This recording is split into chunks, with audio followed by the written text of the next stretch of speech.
নতুন মাছ কিনে আনলেন, প্রপার অ্যাকুমুলেট করলেন, ট্যাঙ্কে রিলিজ করলেন, তারপরে দেখলেন মাছের গায়েতে হোয়াইট স্পট। সেক্ষেত্রে আপনি কি করবেন? আসুন জেনে নিই। প্রথম যে স্টেপ, আপনি প্যানিক হবেন না। অ্যাকোরিয়ামে দিন একটি হিটারটি 28 ডিগ্রিতে সেট করুন। অ্যাকোরিয়াম সল্ট অ্যাড করুন।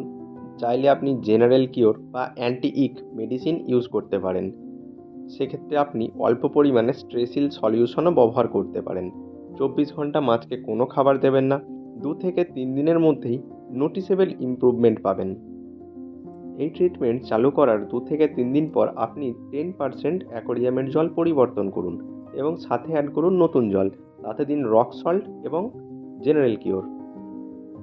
যদি আপনার গোল্ডফিশে হোয়াইট স্পট এসে থাকে, সেক্ষেত্রে আপনি খাবার হিসাবে সেদ্ধ করা মটর বা ভেজিটেবিল দিতে পারেন। তবে যেটি সবসময় খেয়াল রাখবেন, অবশ্যই খাবার দেওয়ার 15 থেকে 20 মিনিট পর অবশিষ্ট খুব ভালোভাবে পরিষ্কার করে নিন। একটি গুরুত্বপূর্ণ বিষয়, আপনি আপনার মাছকে কখনোই সস্তা খাবার দেবেন না। তাকে দিন ভালো কোয়ালিটির খাবার। খাবারের গুণগত মান যত ভালো হবে, মাছের হেলথ, মাছের ইমিউনিটি সিস্টেম তত ভালো থাকবে। মাছ সহজেই এই ইক প্যারাসাইট দ্বারা আক্রান্ত হবে না।